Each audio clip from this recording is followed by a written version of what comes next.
In this video, we're going to look at the Grandeur. Now, I got this with Complete 11 Ultimate. It's also included in Complete 11, or you can buy it on its own. In this video, we're going to have an overview and a bit of a demo of what all of the controls do. In a later video, we'll have a complete playthrough with no talking, but let's go ahead and get started here with our overview and quick demo. So this is the Grandeur. You can see it includes one NKI, and this is a model of a Hamburg Steinway D concert grand piano. I absolutely love this library. You see it's about 14 gigs, although it's kind of compressed down to around 6.5, although it's even less, at least on my system here. You can see it's about 5 gigs. So let's go ahead and go through all of these options that are included in the Grandeur. You'll see that it includes one NKI file, which we already have loaded up here. And of course it comes with several snapshots, and the snapshots basically just change these parameters here for us. Okay, so let's go ahead and go through these parameters just so you are familiar with the interface, and then we'll see exactly what these controls do. So we'll start off here at the top with tone. You'll see we have a rotary knob here between soft and hard, and at any time through the video you can look down here in this area and see a description of exactly what these controls do. So our tone knob, it basically changes the tone, the color or timbre from soft to hard by readjusting the samples here. So I'll put it on soft. Let me enable my track there. It's hitting a chord. Let's go to hard. Okay, definitely you can hear the difference. All right, then we have our lid control. As you can see, there's 3 options between closed, open, and then halfway closed. But let's go ahead and continue on here. You'll see we have some flyout menus in a few of these areas here. So keep in mind, if you want to really dig in there to say this tone section, just hit that flyout button. Okay, so here we have an equalizer, which is pretty self-explanatory. Just click it here, click the light to turn it on, and you can adjust your bass, your body, which is basically the mids, and the air, which is the high end. I'm pretty sure everybody knows what an equalizer does there. Real quick, I just pull the bass out, hit a chord, pull it up. All right, same for body. Really midi, a lot less mids, more air, or top end, less. Okay, pretty cool. Then we have this tonal depth. Again, turn it on or turn it off with the light here. We'll turn off the EQ for now. So here's our tonal depth, and we can go from natural to resonant. And this control basically adjusts the amount of resonance added to the dry piano sound. Hear that? Versus. Do that again in resonant. All right, pretty cool. On to the transients. I don't want to take too much time here because we will have a little bit of a playthrough here where we're going to play this MIDI piece right there, and we'll hear these parameters being changed. So I don't want to spend too much time. I just want to make sure you are aware of them. So then we have our transients.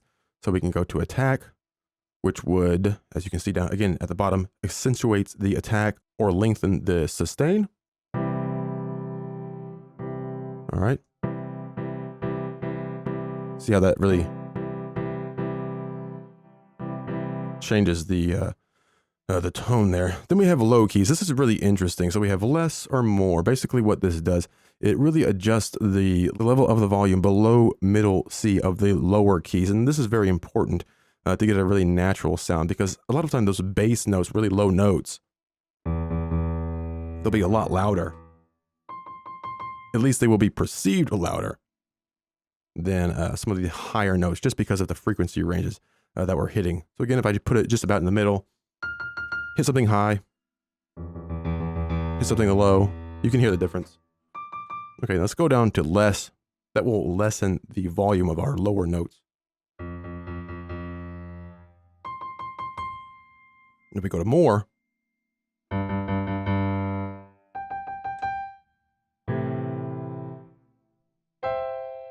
then we have our compressor tape section. Again, you can turn that on or off by clicking the light. We also have some presets right here and an amount slider. So the compressor tape is, you can control the amount of compression as well as they select different compressor characters from the drop-down menu. A compressor, besides controlling the dynamic range, changes a sound's envelope and thus the sound itself. Okay, so again, we'll hear this more in context whenever we get to the little demo section here. Let's go and fold that up. Let's move on down here to anatomy. First up, we have the dynamic range, so we can pull it way down, and you will see that we'll compress the dynamic range. Basically, that means the differences between louder and softer notes won't be quite as great. Whereas if it's way up here, if I hit something really soft versus loud, it's going to be real different.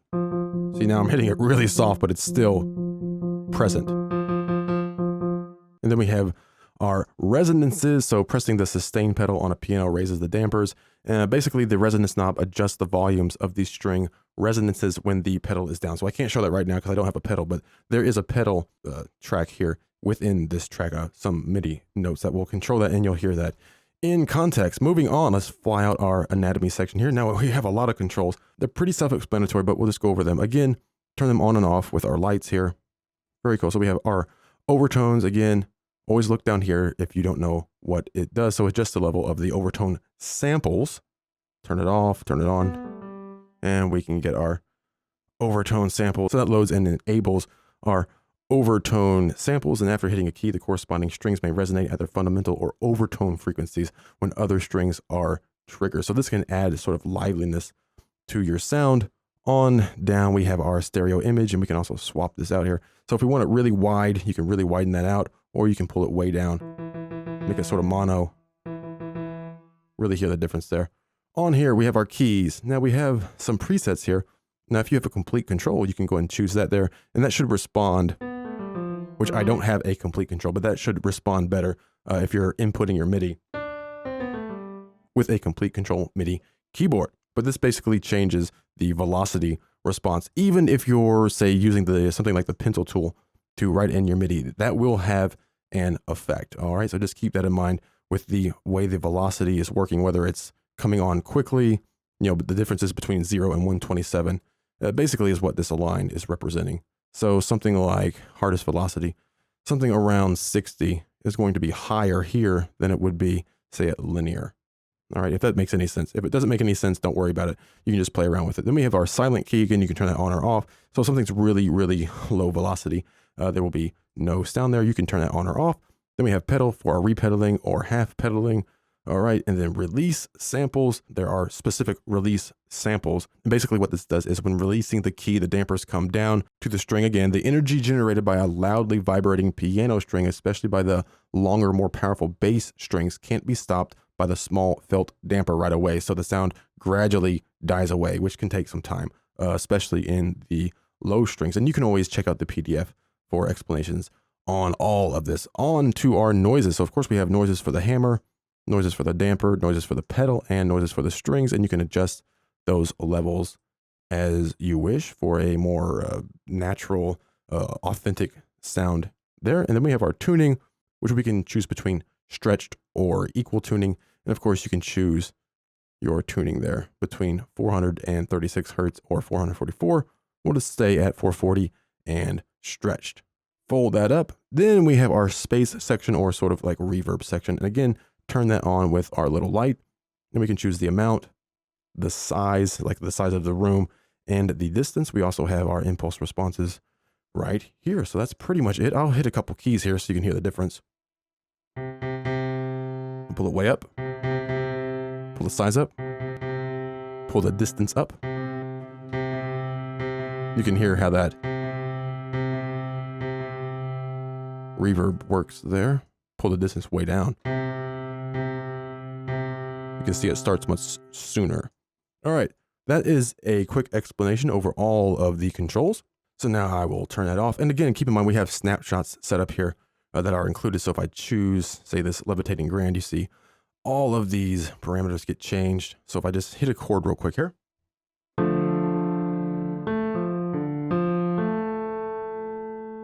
Great sound right off the bat. Let's go to something like a jazzy grand now. All right, and again, that changes our parameters for us. And we'll hit another chord.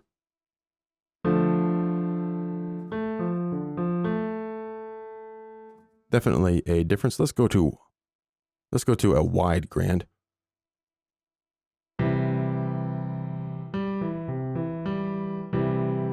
Absolutely love this piano, but let's go ahead and go back to the basic grandeur because we're going to be changing these parameters ourselves. Okay, so let's go ahead and get on and see and hear exactly what these things do. So we already have our MIDI clip set up here. So we'll just go ahead and hit play, and I'll just start playing with some of the parameters here.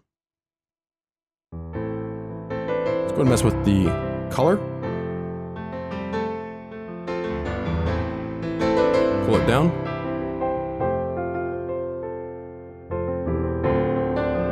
Go to the lid.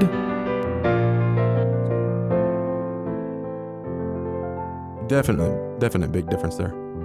Open it back up. I like it kind of half closed personally.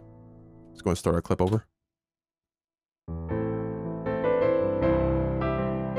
It's pretty good. Let's go down to the anatomy. Increase the dynamic range.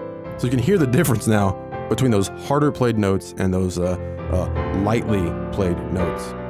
Go and take it way down.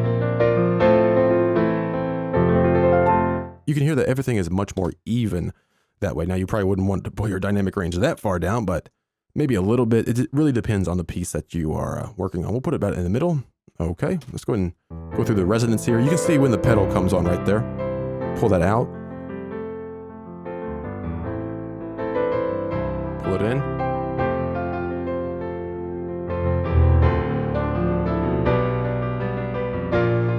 We'll leave it there. Let's go up here to the tone again. And let's start adjusting our EQ.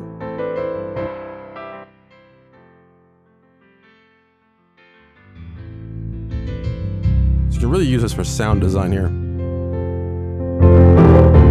Turn the clip there. And of course, turn it off. Very cool. We're going to restart our loop. Tonal depth, pull it down.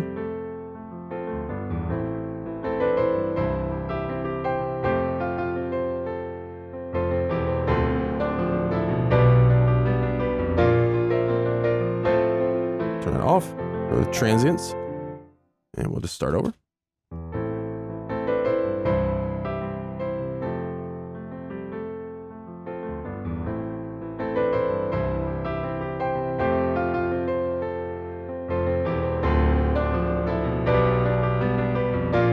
Definitely hear that sustains much longer.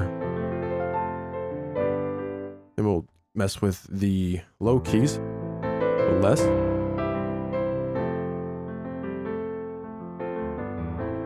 That's way too much in my opinion, but let's go to more. Definitely hear that those lows are much louder. Now, again, I personally would probably have it somewhere around there, but it kind of depends. Let's go back to that harder section there. It's much more even if you pull out a little bit of those lows, just a little bit. Unless you really want it more bass heavy. That's not too bad there. Go ahead and move on to the compressor, turn it on. Pull up the amount. You can see how the curve here, what the curve of the compressor is, which with each of these here. So we'll go ahead and hear this.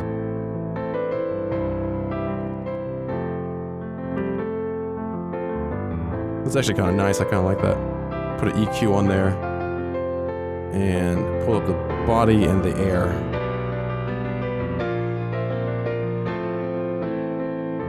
It's kind of nice.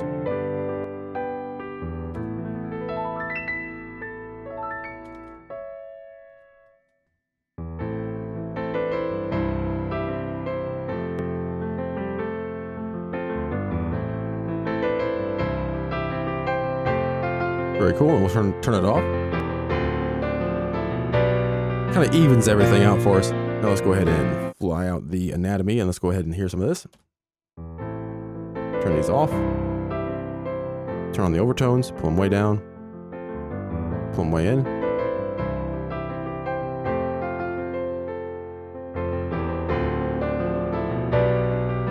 Do the release samples.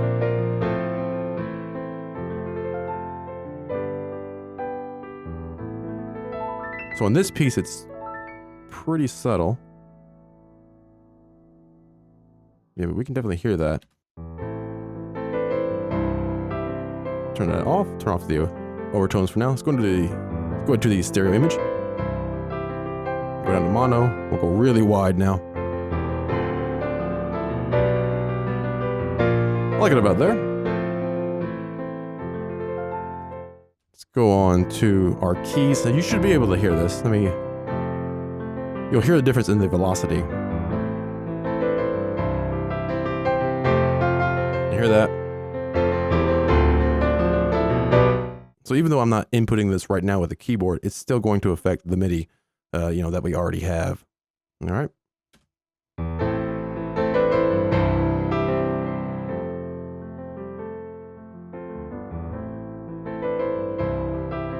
You have silent key, which we're not going to hear here, but pedal, we can turn this on, the repedaling and the half pedaling, we'll just leave it on. Move on to our noises, let's just turn them all on. We'll mess around with this a little bit. Start over.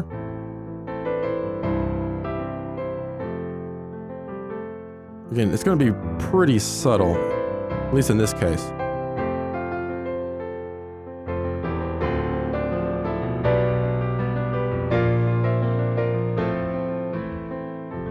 You hear that noise? You hear that pedal? Sort of that boom, boom sound. Very nice. Very nice to have that included because we have total control over the sound of our piano. I like the pedal noise, but not that much. All right, on to tuning. Now, I don't really need to do this, but you can do that if you want. Equal tuning or stretch tuning. We'll stick with stretched.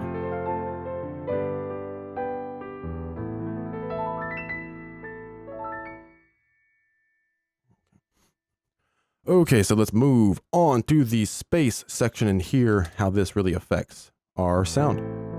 Turn that on. Pull the amount down. We're on the concert hall. Way up. Pull the size up. Pull the distance up. So that's pretty annoying. You hear that tail fade out there. That's a bit much unless you're doing some kind of sound design. But we have several impulse responses here. Go to spring. And I'll just pull it way up just so you can hear how they really affect that tone. It's not a tone that you'd want, probably. Just so you can hear those impulse responses. That's nice if it was dialed in correctly.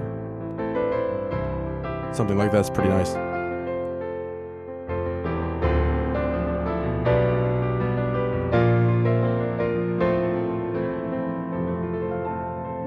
That's also really nice, that cathedral.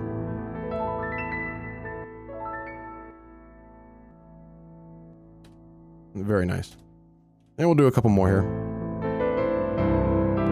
Is that chapel? You can hear it switch there. That's what that click is. And you can turn it off.